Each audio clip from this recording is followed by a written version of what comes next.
You ask Tiger to solve. This deals with linear equations with one unknown. The final result is x equals 6. Let's solve it step by step. Simplify the expression. Expand the parentheses. Simplify the arithmetic.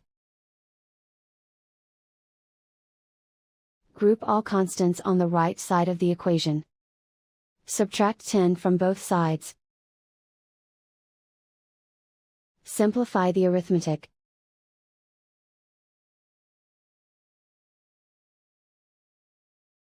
Isolate the x. Divide both sides by -5. Cancel out the negatives.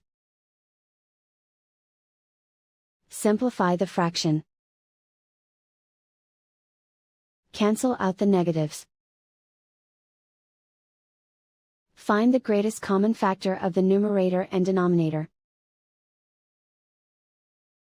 Factor out and cancel the greatest common factor. And so the final result is x equals 6.